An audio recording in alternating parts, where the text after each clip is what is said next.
I'm really delighted and thankful to all of you for taking out time in this difficult situation that all of us are passing through at this moment. I'm sure this will also pass by. We have about 1,000 participants in Zoom and many more on Facebook Live. I really felt very good to see that registered participants are from across the industry, starting from software firm to banking sector and all, have signed up for today's sessions.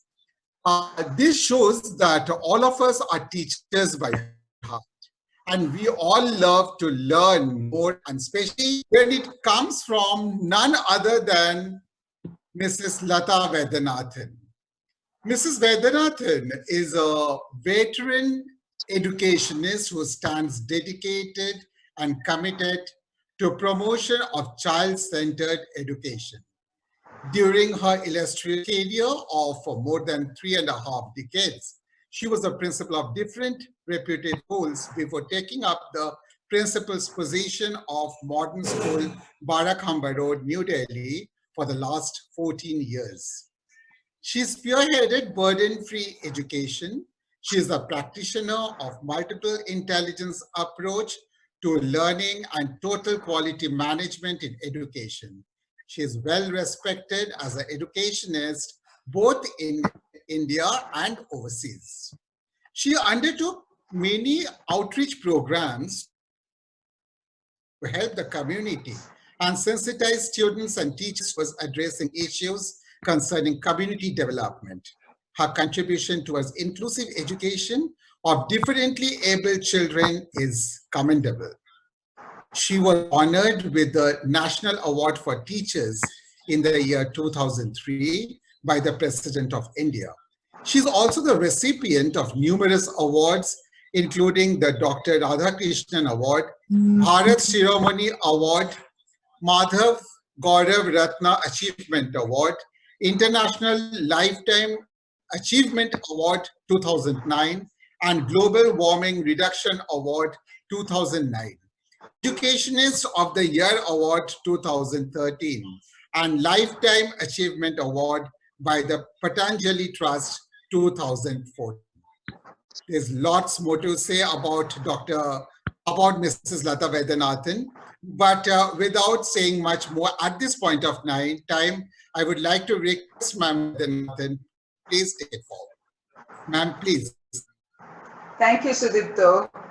It's an absolute pleasure to be a part of a reasonably large number of educators. And at the outset, I want to say that really nothing new is going to be said, except that over the next 1 hour or so, we'll probably focus ourselves and do our duty towards children. Look at this stream of dates. The 20th of March, schools closed down. 22nd of March, there is a Janata curfew. 24th of March, there's a lockdown.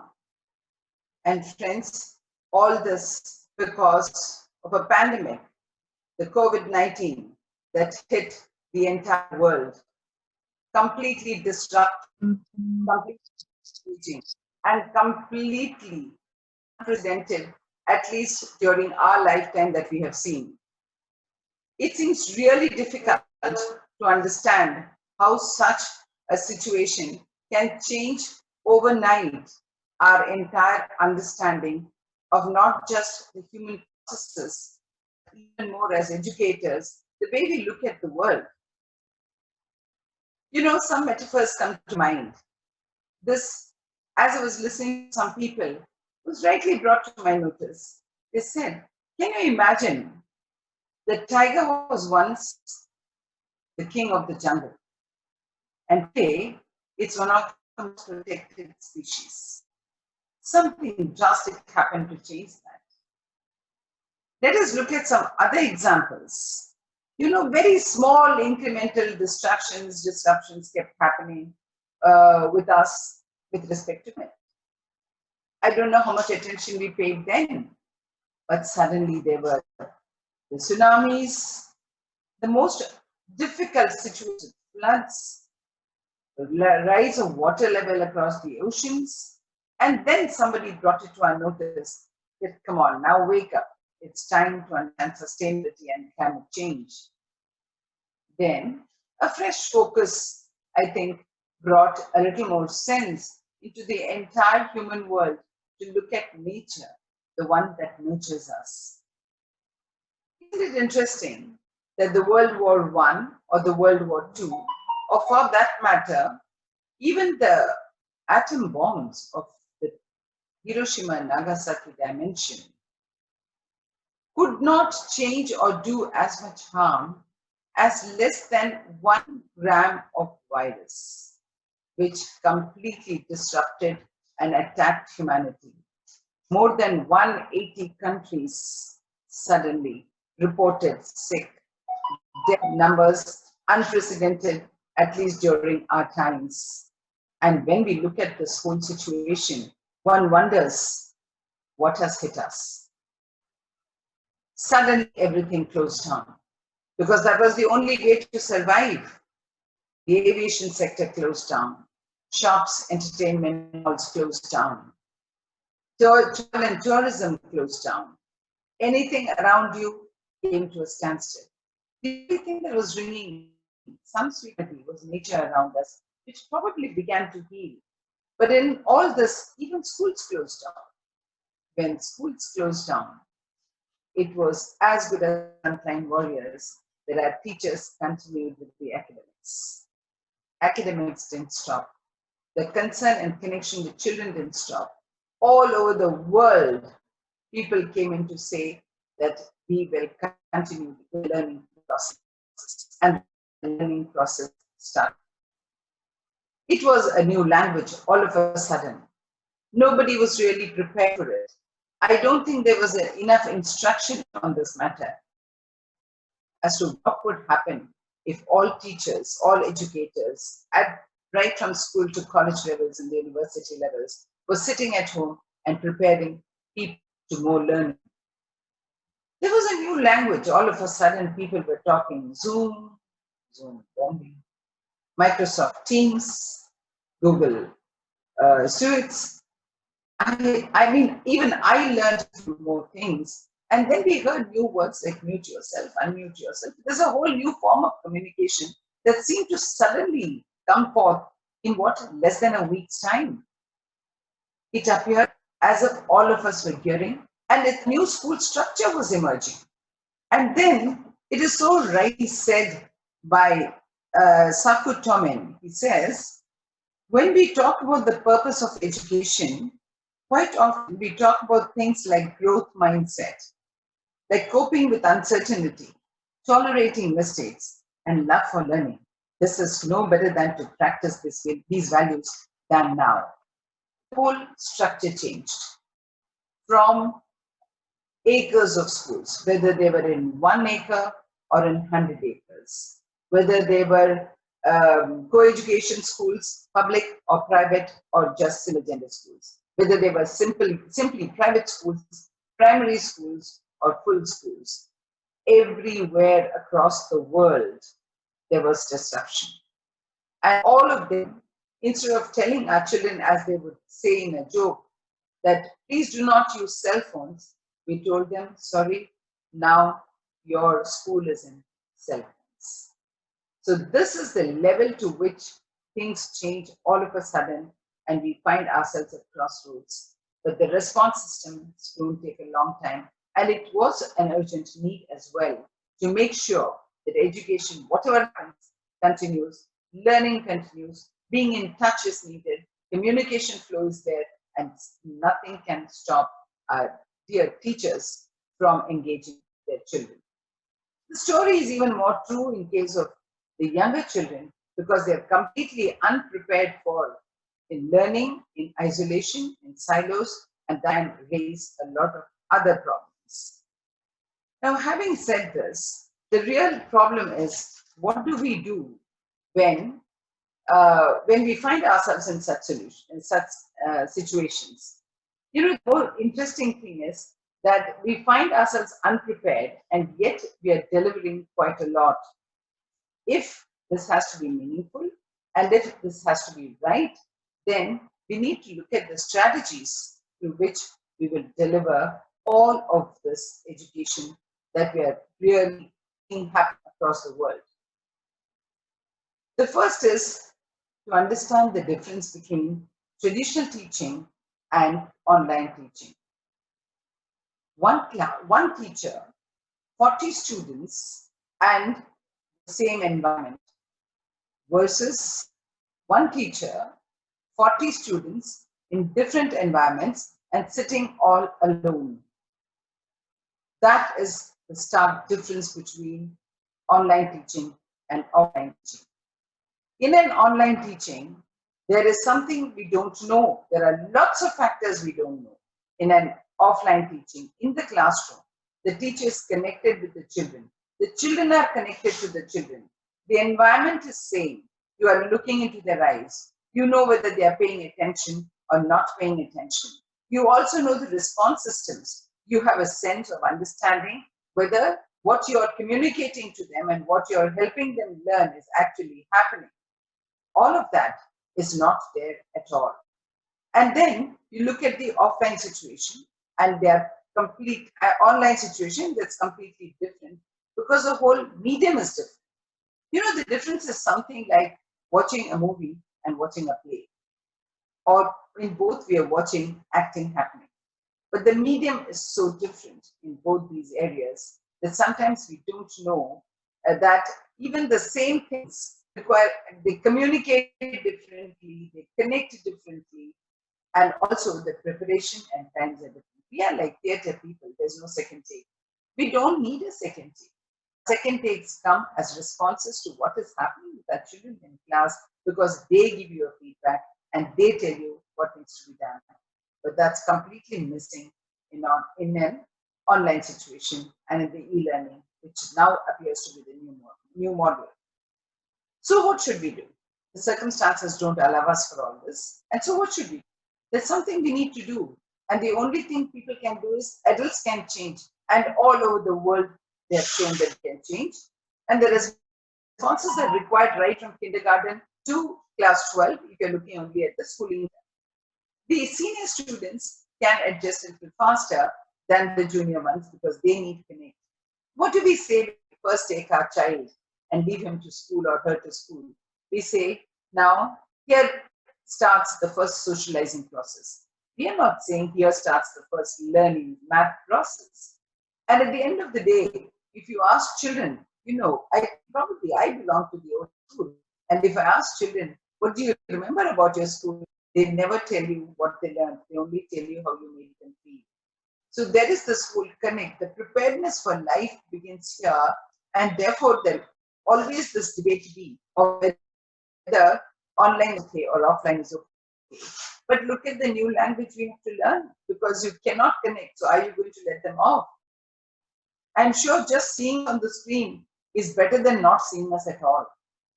Therefore, when you ask the teachers, what did you do when you're not trained? They said we used all possible medium that we know of. We used voiceovers, we used emails, we used WhatsApp, we load worksheets on the portals, school portals, and a whole lot. And then the Zoom happened and they started teaching through Zoom, meetings on Zoom. And then more trouble came in, you know, as only when you begin to experiment, you know what can be wrong or right. So people hurriedly went into Microsoft Teams training, they went into Google training, and sooner or later you found that it is possible very satisfactorily to do what you would have otherwise not done. But the challenge is that apart from preparing teachers or dealing with this new online learning situation, we need to put the strategies in place properly. Preparing students for online learning. First thing is preparing students for online learning. It is not the same of a screen, is not the same as going to a class and sitting in a classroom. In this online training, and as is required of e-learning processes, this learner has to take responsibility for his or her own learning. Now that is where the whole situation is very different. And when we say that the learner has to take responsibility for his or her own learning, Then we have to look at all possible competencies they need to be trained in. And we also have to understand that the way in which an effective e-learning class can happen is not just change the medium of the blackboard into a screen.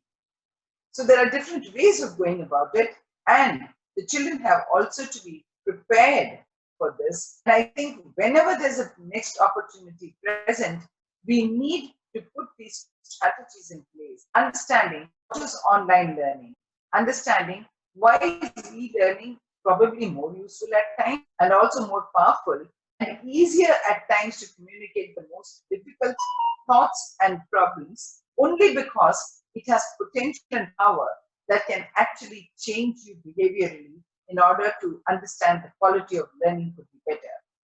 Now, because we are talking of changing the way in which students need to learn and take responsibility for their own learning, we completely understand the limitation of the age groups involved.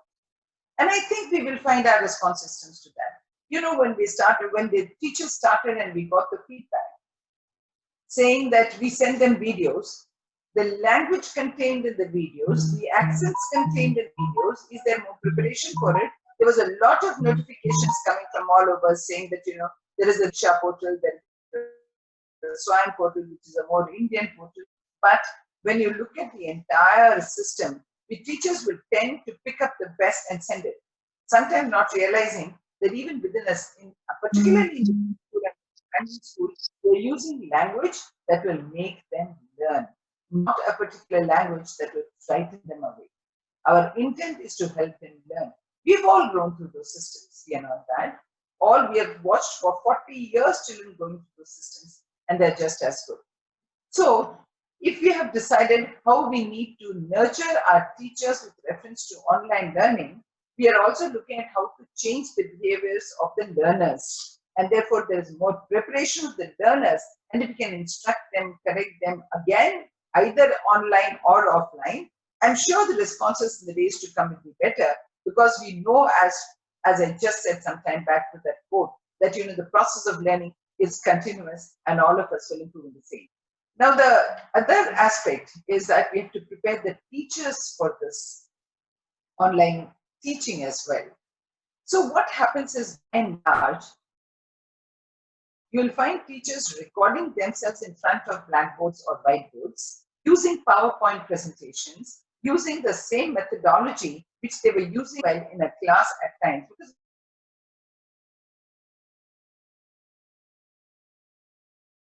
in class today we learned that using the smartboard smartly is less seen than using that as a substitute for quick and quicker transmission of work and knowledge items.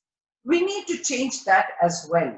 It is a one-way transmission that happens if you are just using, again, the boards, again, the PowerPoint presentations, and again, all are, including use of videos. It is a one-way transmission. The power of online learning lies in a two-way communication, a multiple communication, exploration, curiosity, finding answers for themselves, and therefore the whole climate needs to change, and therefore we need to train them in the newer pedagogical skills that calls for higher competencies and higher skills. You know, friends, I think when we talk of such things, we understand that we talk of things like project-based learning, experiential learning. We are now familiar, we are not unfamiliar with the fifth classroom, because even if you didn't have an online procedure, all of this was possible. Because we can have a flipped classroom, we can have a project-based learning, but it is interesting that when it comes to experiential learning and project-based learning and strategies for good learning processes, that is the time when actually we tell children, I think you should use your net more. You should find out more about this. But our approaches need also to change, because in the two-way communication that begin to happen and other asynchronous ways of learning that will begin to happen, more blended ways of learning that will begin to happen, the power of technology as being more correct will also. Why do I say this? For example, you know, I'm just looking at, in fact, I would have spoken about this. If a situation arises where only part of the school can come, only for some time they can come, we'll have to stick to this newer way of doing things, because I don't see suddenly that everything is going to be normal and the children are going to do that. This is not going to happen so easily. But when it happens, or even if it happens partly, it will be our business to make sure that we have better pedagogical skills, our teachers are better trained and informed, by using all of these in order to make sure that the learning is of better quality. Let's take advantage of these different systems where we can actually make the learning more joyful and useful for children who are under our care. Now, when we talk of curiosity and flipped learning classrooms, I think there is time in this. You can sometimes in a 40 minutes class, something that you cannot do. I'm sure you can do more in greater preparedness when you're using an online mode, because it's possible to send them the material. It is possible to get the material back exactly as it could have happened also in a classroom. But in order to discuss the matters of learning, the points that they like to discuss with themselves, with the teachers, with the peers, with the classrooms, with the groups, because the whole approach will change. At that time, collation of information, the understanding of how data is collected, the understanding of how data can be collected through questionnaires, through a lot of other such formats, where when they learn to collect data, analyze, and find solutions to problems that really matter in life, which are very much in, you look at the chapters like which they say, like from farm to plate, from fiber to industry. When we even hear these topics, to believe that a good quality learning happens in 2 pages of a textbook by itself is a question mark. So friends, I think in the teacher training process, these various modes of learning, be it the flipped classroom, be it understanding how to collect data, how to analyze it. We are all the time in this language talking of big data. And even simple things like, will this vaccine work? We say we don't have enough data. So that is a problem. So if the world problems are put down in statements which can be sorted out, as they say in the Finnish education, they use only problem statements, and there is no subject specific work going on. But all of it is addressed. So if I can look at a problem and say how to solve it, you will need to go first find the causes, then you will find the solutions, then you will try out the solutions, you will find how all of this works. For this, there cannot be a better way than using this online medium. There's something more.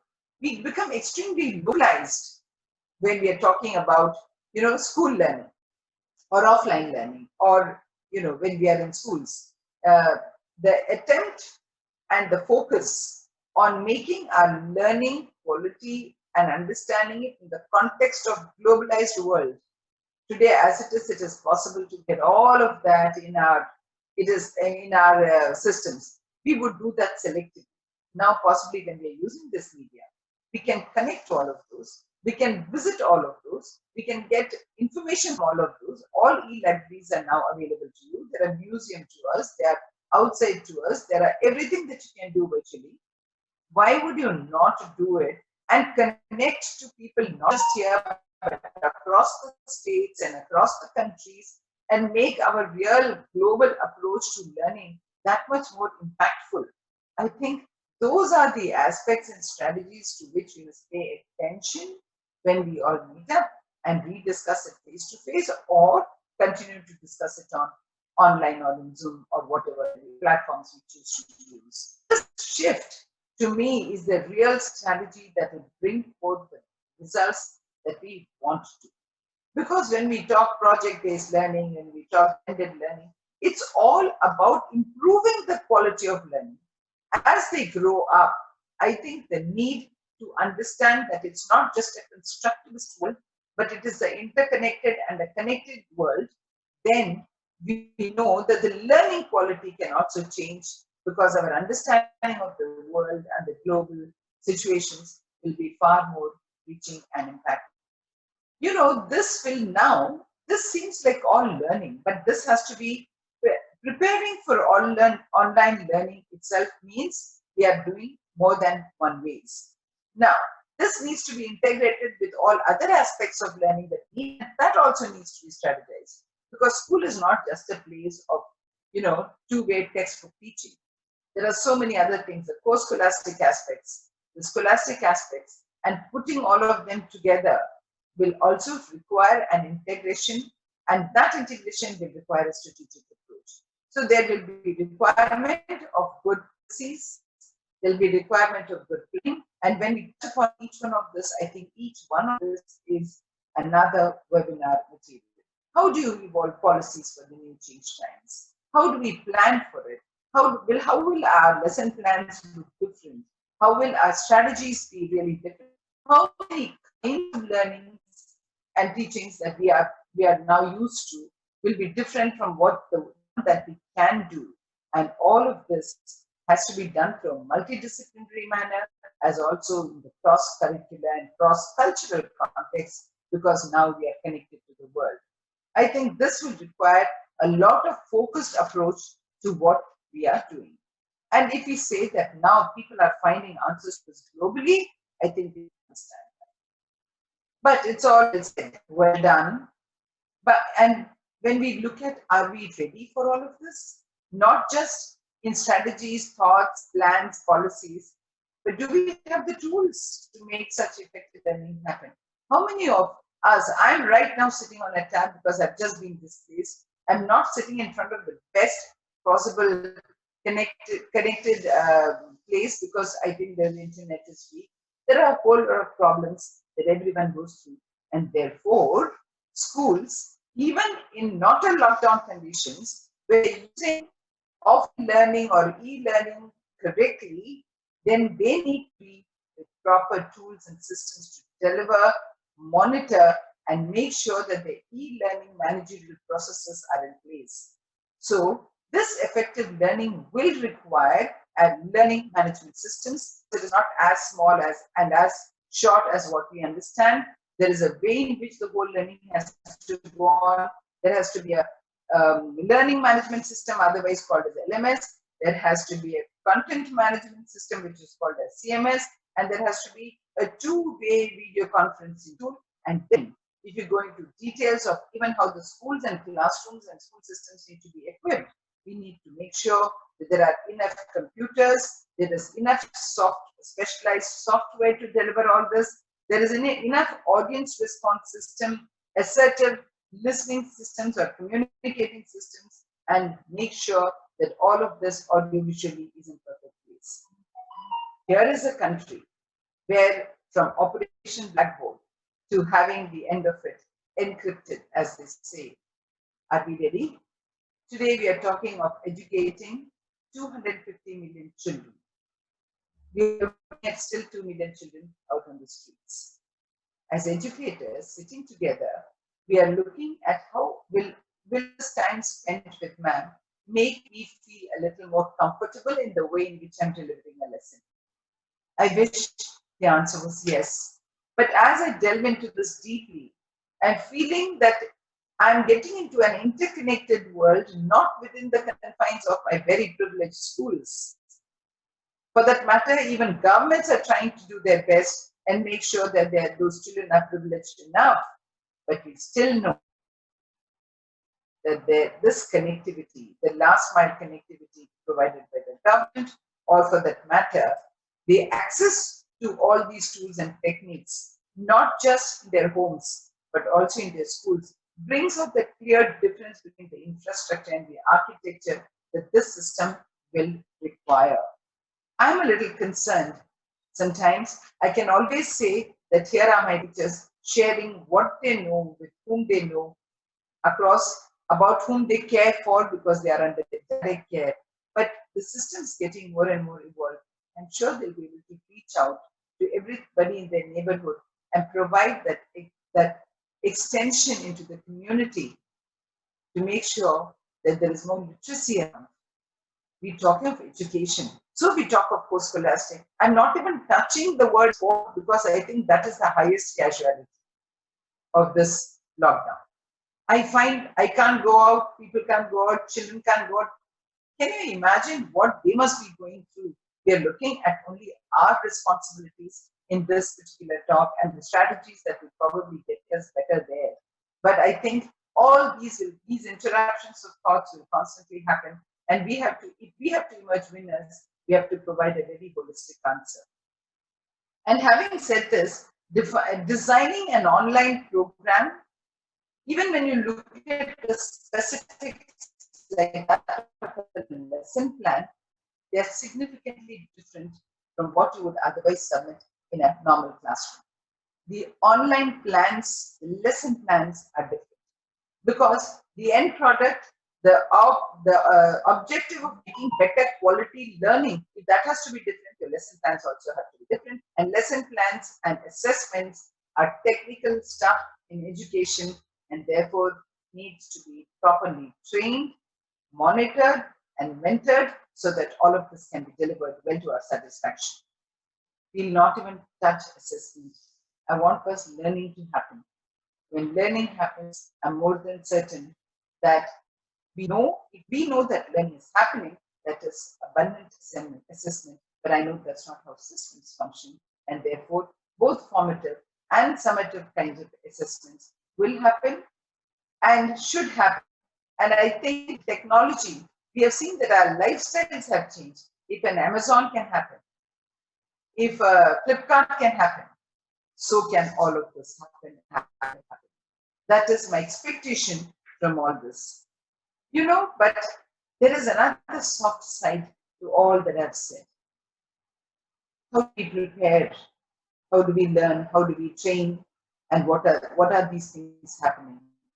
But let's look at, I'm really, really concerned that if all this is to happen, we need evidence for this happen. Imagine, think of yourselves, are you really happy sitting at home? Even if you're teaching, do you feel that I reached out a survey or entry questions because just too many, but we sent out, and the feedback we got is that more than 85% of people, especially in the younger, and the younger age group includes the adolescents, let me tell you, are not feeling connected. They don't seem to be saying, people are feeling happy that work is going on, but nobody is feeling connected. So there is clearly in the environment a socio-emotional distress. And it's our business. Half the time when we walk into a class, there's a little joke, there's a little reprimand, there are children huddling up, we ask them to go sit back, they're coming and telling you problems. When you're ready to take math or a language class or a science class, there's somebody coming and tell you how they won a match or how they, so the dynamics within the classroom are first taken. Then there's a classroom mood preparation, and then a delivery takes place. All that is out of the window. A single child sitting in front of a computer or whatever technology tool he is required to sit in, and then the kind of distress that he's going to go through. There are small children throwing tantrums, and during this COVID times, at least this seems to be like all very ideal that a child is going to have enough space, no noise around, all the technology tools, and a perfectly ordered system of learning. Does it happen? COVID-19 actually tells us that there is so much of disruption, not just in these ideal conditions that can be expected, but a home where there's so much of noise, where in a 2-bedroom apartment, there are 6 people living. And then with all of this, you have, and there are actual reports coming from ministries saying that there is an increase of close to 50% of domestic violence. There is a lot of child abuse. There's a lot of child abuse and a lot of things that are happening which does not really help anybody. So when we look at all these things, when we look at the distress and the social-emotional distress at homes, we need to understand that this clear distress must get addressed only because if the learning quality must be right, the learning must happen in areas there is absolutely full control of the children and total peace. There are children throwing tantrums, there is increase in aggression, there are violent eruptions. Why go that far? We've just heard of the boys' locker room and enough discussions on that's happening.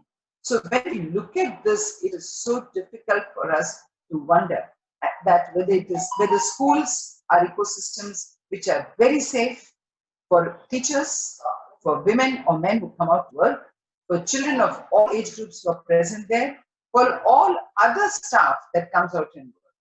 It is a complete release and a focused energy that makes that learning process so enjoyable that it is all seems right. So I personally speaking, at the end of all these years, I'm still looking for times to get back to school. And I have tried asking many teachers, and most of them come back and say, oh, we are also waiting like the children. And parents who say, when will these children go back to school? I saw a little cartoon which says, Modi ji, school khol do, ghar pe bore ho gaye. So these are things, serious and otherwise, that hit us and tell us that things are not all right. You know, can go on about relationships, about what technology that can bring in a lot of stress and distress. There are a whole lot of things, and therefore, in schools, we had the privileged counselors. I sometimes wonder, mother as a counselor, all teachers as counselors, parents as counselors, the role is changing. It used to be so comfortable once upon a time. With the technology coming in with all its challenges, it is as much a boon as a bane, and therefore we need to really look at it more carefully. So, what will the new normal look like? The new near normal will look like, I think, as they say in the pedagogy, it will be happy going back to situations which we thought made learning and growing up joyful. It's very rarely that we use the word growing up when we're sitting in front of a screen. School really help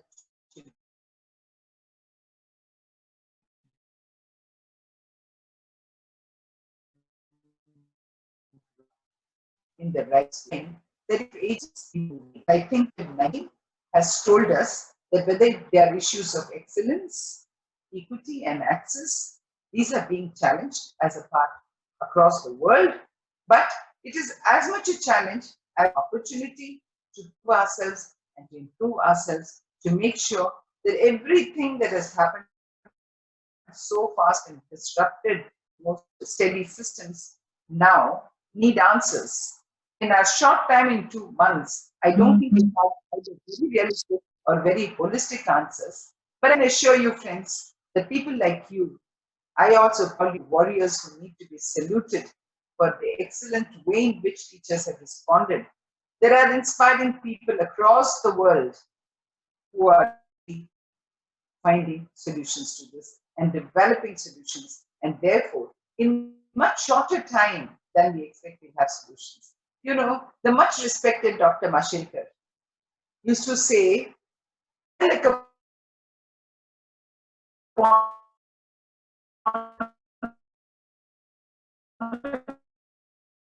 lilies, lily has been it goes in geometric proportion, 4 becomes 16.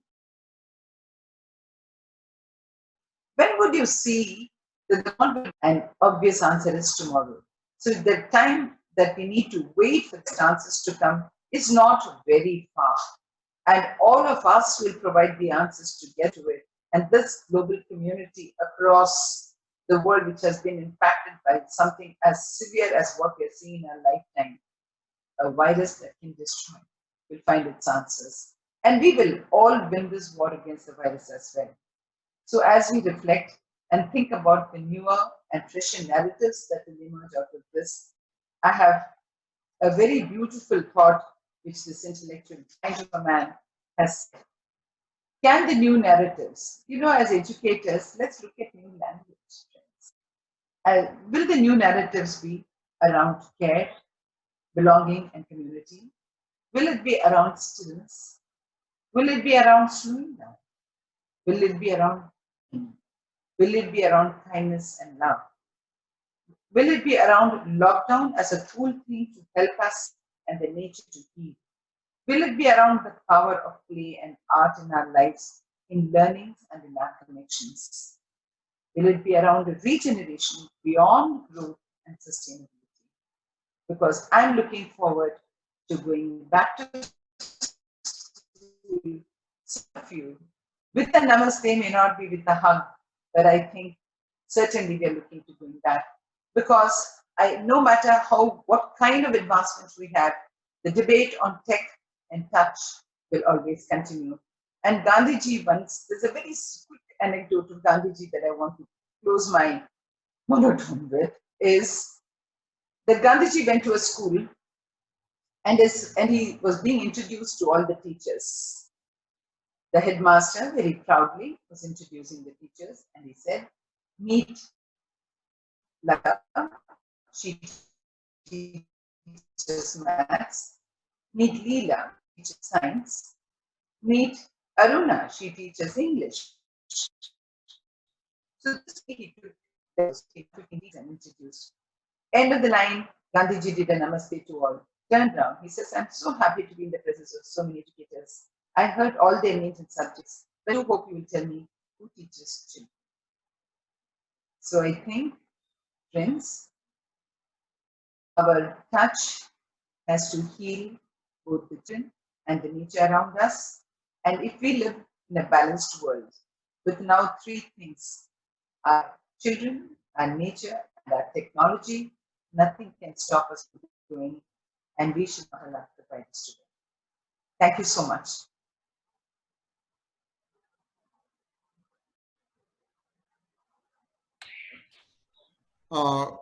Thank you so much, ma'am. There are a number of questions that are here. One question is, what all should we include in the online classes to make it more effective for the preschoolers? For which age group? Preschoolers. Preschooler, what all should we include? Yes, what should we include in the online classes to make it more effective? For preschoolers. I think this question really bothers me because all the while we say children of this age group, please no screen time. And when we can't use the word no screen time, we'll have to say limited screen time. And that limited screen time has to be borrowed and shared with whether it is their TV, whether it is their fun time, whether it is their learning time. So it is my very considered opinion that if we can limit that maximum to half an hour of instruction in the presence of parents and never alone, I think that should be more than enough. All other work that we are giving to them with the instructions cannot be read by these little children.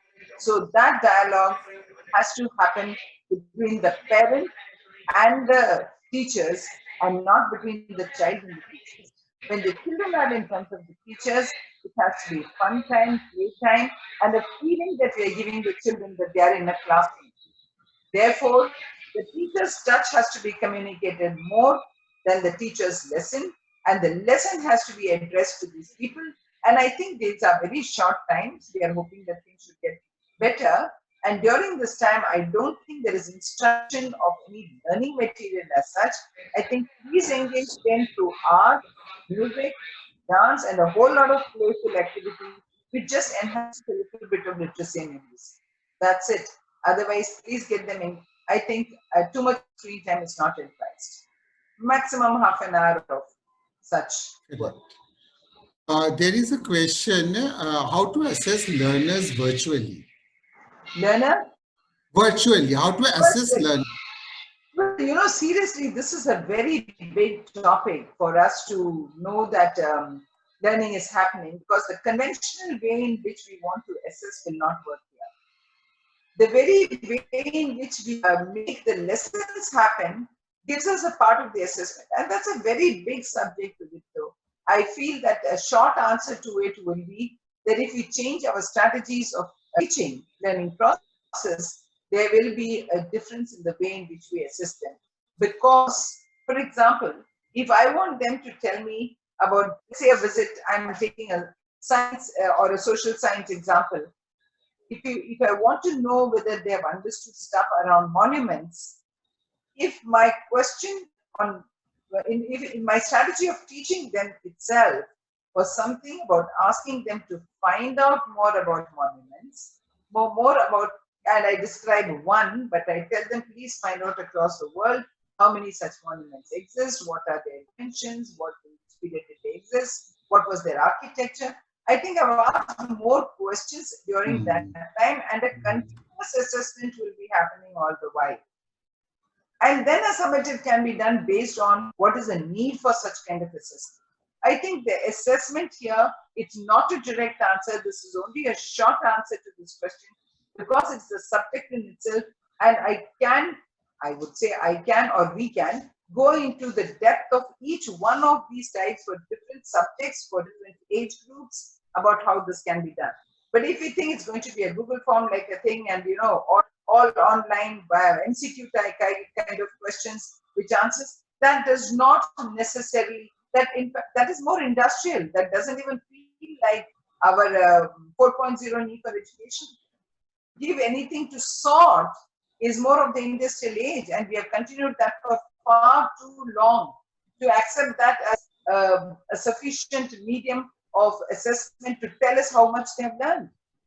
So if you're talking of assessments, then I think it will depend on how we are able to change the pace we teach and learn. And part of it will come from there when they make their children will take on, your teacher talk time will come down, and children will take on making presentations about what they have found. Then we ask them quality questions to which they will find answers. They tell us the answers like we're asking now questions. Can we get them into the questioning mode and change the way in which we assess? I think this will be revolutionary, but it is coming and it's not very far away. I know it's not satisfying to listen to this, but I think I need another session. I can go into the details. Ma'am, there is where is it going to shed some light on how we as educators can change our lesson plans to include this way of learning. Okay, so the modern lesson plan, and each school has a different kind of planning system. Yes. So when we look, I'm not going to what will be the 1, 2, 3, 4 of a lesson plan, but I can certainly say that if we are looking at, let us say, blended learning, for example, we are saying that the new ways of learning would be blended. We are saying that the new ways of learning will be project-based.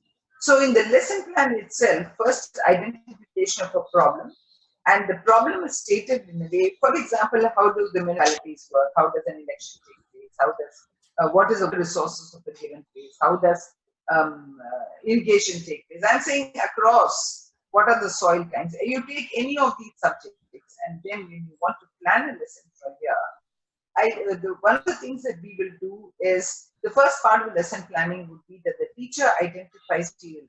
I'm going to the description, not into the steps in the proper lesson plan structure is done, because for that I will need to say, give a PowerPoint, not a PowerPoint, but a projection of the steps in which you can do. I am only running you through a process. So I will first collate explanatory material, send it across to the students. That is a part of the lesson plan, by the way. And once they read it and come to class the next day, or come to even online during the online teaching, this group, we will raise some questions. So first part of the plan will be identifying the areas to be dealt with, material to be sorted and searched. It is not textbook based. And then once it is sorted and searched, forming groups of children to answer questions and getting more areas involved where they need to search and research. So when we were talking, children also need to change the ways of learning, how they search material, how they research material, how they analyze material. All of these will become parts of the lesson plan. That they collect the data, they analyze the data, they put it on various diagrams, they show outcomes of it, all of this. And then after all this is done, what is it considered world over or locally? And if it is so, have an opinion, what is your opinion? And if they have an opinion, how can that be improved? And what would be the role of experts coming in to improve that opinion?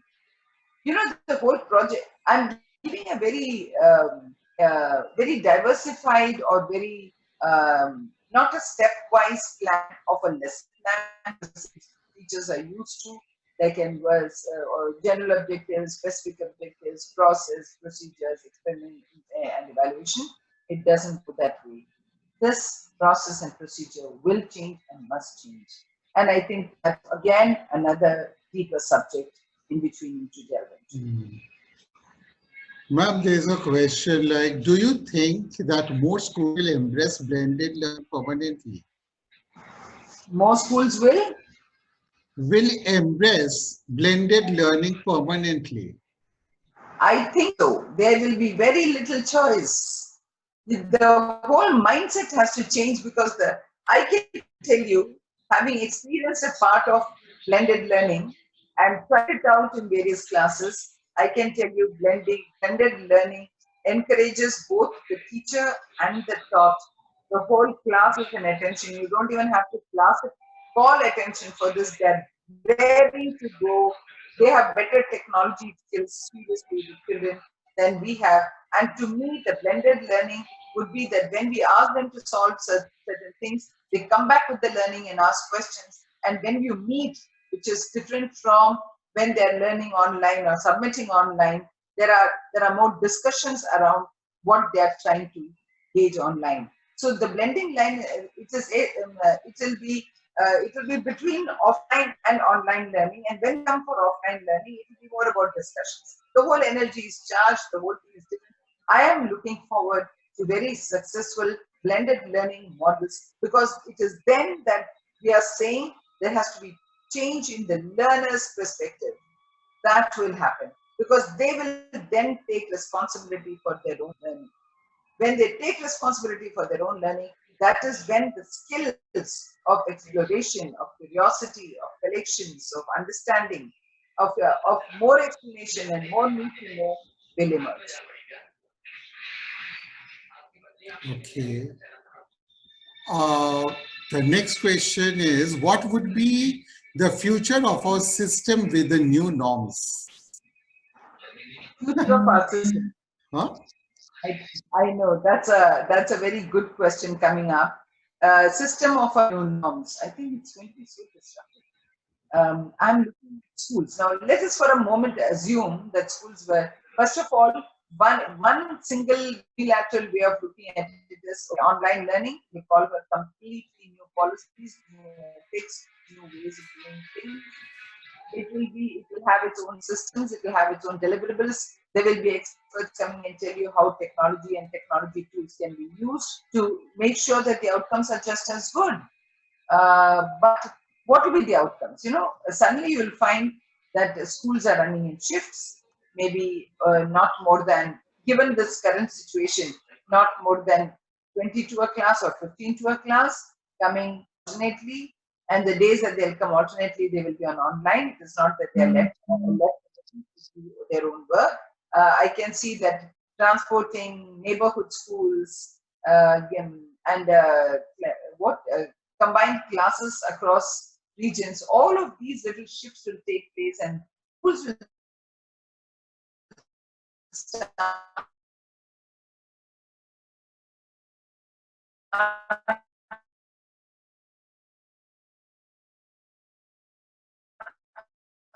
looking at ways in different ways in which online and offline classes will take different ways of submitting work, different ways of assessment, different ways in which homeworks will be given checked for lower classes, different ways in which people will be corrections will be sent back to kids. And again, whatever may be the change in the new norms, what I can't see really is the schools going away. And I think that this, I have no objection to processes being disrupted, but I have personally great problems with accepting that there'll be schools only in technology. That is not something that's going to happen in this country, at least for sure.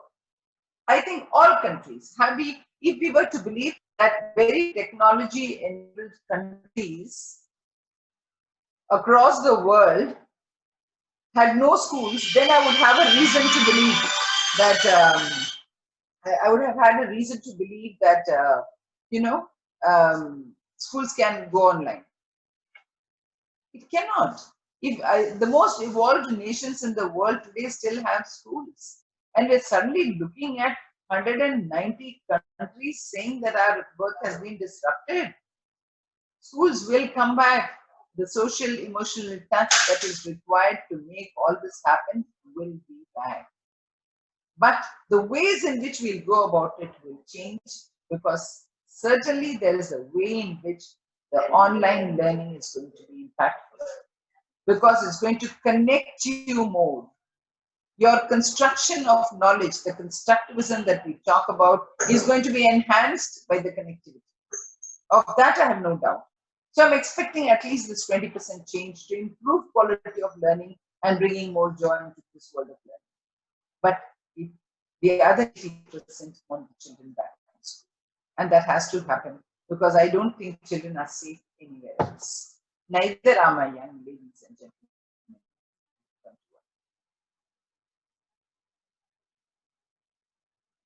By put up by one of the parent saying how social distancing will be maintained in schools after reopening of the schools.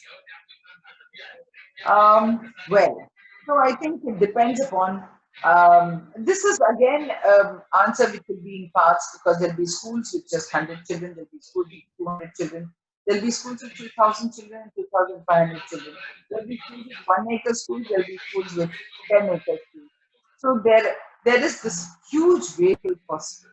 So because this is possible, I think each school will find its own way, because they have to be abundantly cautious to make sure that social distancing is there. But that, as we saw in the delivery, that there will be need for sanitization, there will be need for distancing, meetings are happening. There will also be a mix of, again, technology and classes to make sure that within schools also this distancing can be maintained.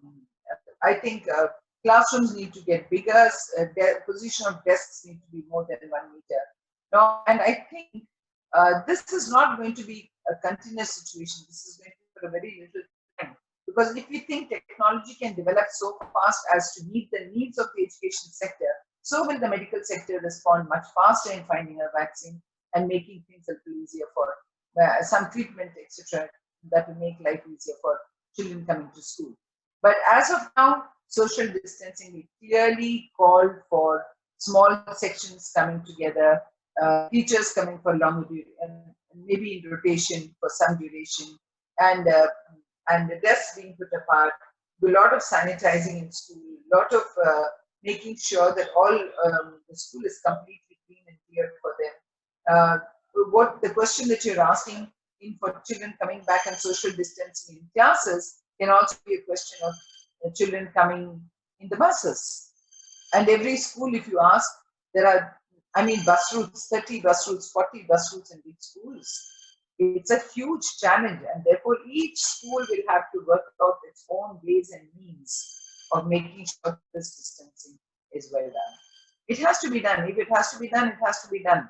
There can't be one answer, because each school knows its own situation, but there'll at least some not been outlined now very carefully, that at least a meter, wearing masks, make sure that everything is sanitized, make sure that all places are clean and kept clean 3 times a day. So I think there are these protocols which will need to be followed. All protocols will come in black and white, and I'm sure the schools will then send out these messages to the children, all the stakeholders, and make sure these systems work.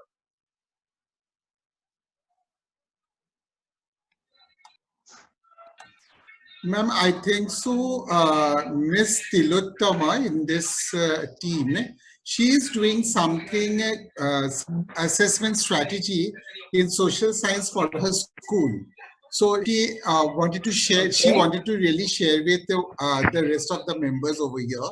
Can we just give her a couple of minutes time to just share it out over here, this platform? Of course, we should give our time because this is like we talked of, communication being two-sided. I think it's very important to hear her. Yes, And I can tell absolutely. you for sure, Kumar, while we are waiting to listen to you, but in these two, before we get into this, I just want to say that the number of lessons that have been transacted in this less than 2 months period, there are evidences, teachers have come back, there are training evidences on assessments that have come to us, and we are looking at all of that carefully to see that it works across the spectrum. Because as something which is only technology dependent, I'm only giving you the framework in which a good assessment system can work. If it's only technology related, I can tell you there are children born times to make sure that they can at least listen to lectures. And there are other places where even that is not available. So somebody is recording it and sending it through a WhatsApp, if not through a WhatsApp, sending the recordings through a voiceover. So there are huge challenges to look at very systematic ways in which assessments can either be discussed in 2 minutes. But I'm so happy to hear you. Please let us hear you. Good evening, everybody. Good evening, ma'am. Firstly, I must say it's an honor and privilege to be able to hear you in this platform. Wonderful, ma'am. I really gained a lot today. As a I'm department, thank you. thank you, ma'am. As a department head of social sciences at Gore's International School, Greater Noida West, what I have introduced are e-plans. These are micro plans for 40-minute class duration, and I have told my teachers and given them samples to break it out into 4 portions, 4 segments. First is the anticipatory set. Just coming to your point is that e-assessment cannot be all the time foolproof, because how do you assess a child? He might be sitting with a book in his hand. Children have Exactly. fluencies. They can give you perfect answer and your assessment will go wrong, even if you go by this Google forms, or even in Google Classroom it is not 100% possible. So what we have tried here is that my teachers have been wonderful. They have evolved systems where the lesson plan itself is a foolproof assessment system. In the beginning, they begin with an anticipatory set which solves with the problem of the child's pre-knowledge. After that, they go on to the modeling of informations, providing the informations, modeling it, and then coming to the closure and guided practice where they get that entire feedback from the child of the day's lesson, that what has he learned. And also some little bit of project-based learning for the next day, like a flipped class. And that is how I have told them to assess, instead of going in for long question answers, which is at this point of time not working very fine, though it is the need of the hour. So I thought I must share with you, since you raised the issue of a plan.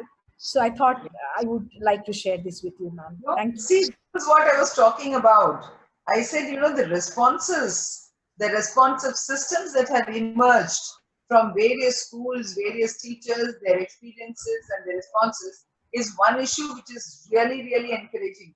That actually sets the tone for believing in them, saying that now the ground is ready. They know exactly what doesn't work, instead of just huddling them together and say, okay, here is the training, do this. They have experienced over 2 months what works, what doesn't work, and how it needs to be helped. Because a plan is not a set of rules and regulations. It is a set of leads that makes something successful. And the plans don't need a verified independent language. It requires pedagogical process. It requires to assess competencies and skills. So once we identify that for learning a particular unit, the identified competencies must keep their minimum levels of learning, we make sure that the skills are there. Now in e-learning classes, like you said, it is very difficult for people to sit across and say whether it has been. So I have even tried out, Tilottama, very beautiful things about, you give them a 10-mark question and tell the children that having learned this lesson, can you set your own question paper and give it to me, even in a summative exam, and I can show you fabulous questions coming.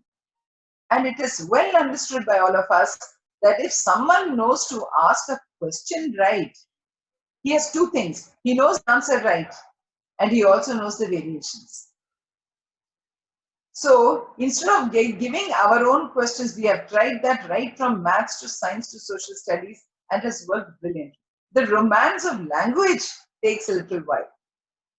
Because, you know, as educators, we are so passionate about every subject, and the passion that teachers bring back to us, like you just did in this little discussion of 1 hour.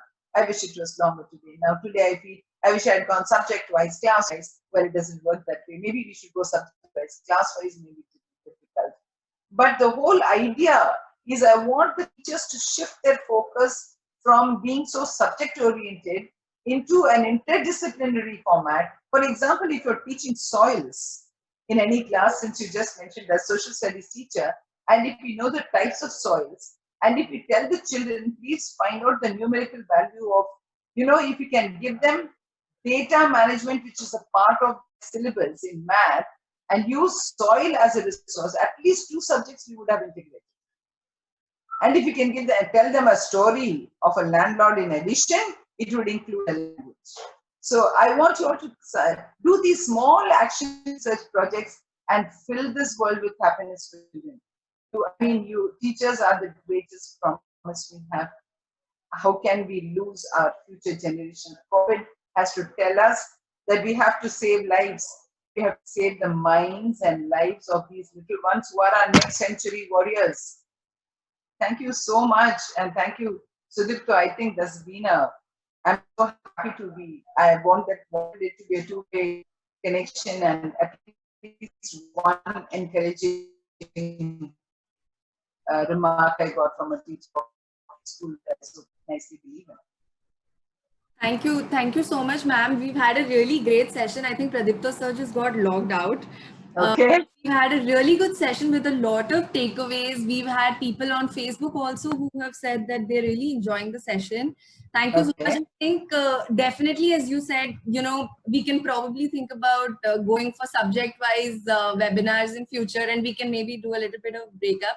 Thank you to Ms. Tilottama also for sharing her experience with us.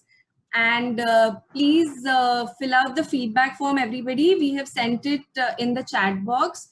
And yes, we will share the recording with you. Thank you so much, ma'am, for all of your time and for all the great inputs you have shared with all of us here. We really look forward to having something like this again in the future. Thank you so much, and thanks to all of them who have said thank you to me on the chat box. I can read a few of them. So thank you very much. God bless. And I have enjoyed the session as much as others let me know that they have enjoyed it. Thank you very much.